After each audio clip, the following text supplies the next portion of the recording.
বাস, launch, train বা বিমান গন্তব্যে পৌঁছানোর জন্য আমরা প্রত্যেকেই যাত্রার পথে বিভিন্ন ধরনের পরিবহন বেছে নেই, কিন্তু মাঝে মাঝে মনে হয় পরিবহনটি কি আদৌ ভালো নাকি খারাপ, এটি কি নিরাপদ নাকি বিপজ্জনক, যাত্রা কি আমাদের আরামদায়ক হবে নাকি বিরক্তিকর, পথটি কি আরও ভালো হতে পারত কিংবা খরচটা কি কমানো সম্ভব। এসব প্রশ্ন আমাদের যাত্রাপথের সমীকরণ। তবে এমন কিছু জায়গা আছে যেখানে এসব প্রশ্নের উত্তর ভাবনাতেও আসে না। সেসব জনপদে একমাত্র একটি বাহনেই হয়ে থাকে সব ধরনের যাতায়াত, যাত্রী পরিবহন থেকে শুরু করে পণ্য পরিবহন, এমনকি অসুস্থ রোগী বা মৃতদেহ একসাথে বহন করা হয়। এই এক বাহনে কখনো নবদম্পতির সুখের যাত্রা, আবার কখনো শেষ যাত্রার শোকের মিছিল।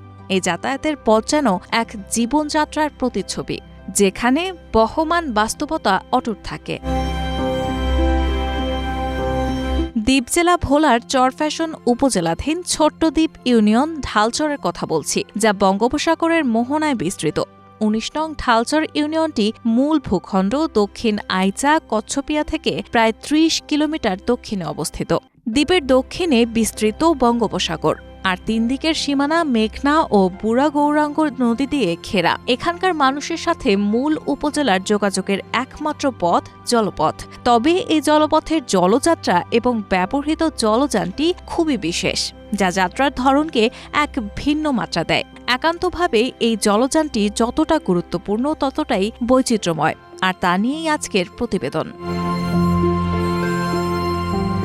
কচ্ছপিয়া থেকে ঢালচর যেতে প্রায় ৪ ঘণ্টা সময় লাগে এবং এই দীর্ঘ যাত্রায় একমাত্র বাহন হল ১ ইঞ্জিন বিশিষ্ট ছোট্ট লঞ্চ।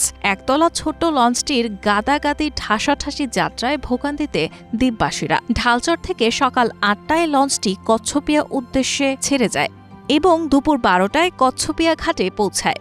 আবার কচ্ছপিয়া থেকে বিকাল ৩টায় লঞ্চটি ঢালচরের উদ্দেশ্যে রওনা হয় এবং সন্ধ্যা ৭টা নাগাদ ঢালচরে পৌঁছায়। অর্থাৎ দিনভর এই এক লঞ্চই দ্বীপবাসীকে একবার কচ্ছপিয়া নিয়ে যায় এবং একবারই ফেরত নিয়ে আসে।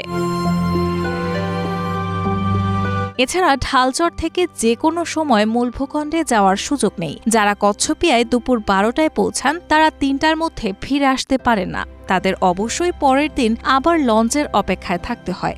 এ তো গেল কেবল সময়ের বাধা ধরা সীমাবদ্ধতার প্রসঙ্গ।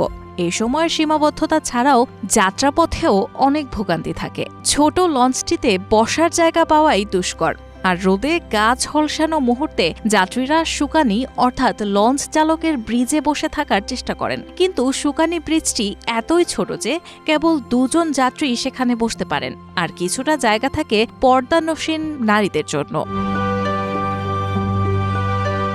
যাত্রীর পাশাপাশি ছোট লঞ্চটিতে বিভিন্ন মালামালও পরিবহন করা হয়। তবে এসব যাত্রার ভোগান্তির পরেও এই ছোট্ট লঞ্চটিকে চরবাসীরা অকৃত্রিম ভালোবাসে। তাদের চোখে এই লঞ্চই তাদের জীবনযাত্রার অংশ, তাদের সম্বল। এই ছোট্ট লঞ্চ তাদের অ্যাম্বুলেন্স, সেতু, লাশবাহী গাড়ি সবকিছু। প্রতিদিন এই লঞ্চটির অপেক্ষায় থাকে মা, বাবা, রোগী, শোক সন্তপ্ত পরিবার। ছোট্ট লঞ্চটি একদিকে যেমন সুখের যাত্রা, অন্যদিকে তেমনি দুঃখের গন্তব্য। জানা যায় প্রায় ১০ বছর আগে এটি যোগ হয়েছে।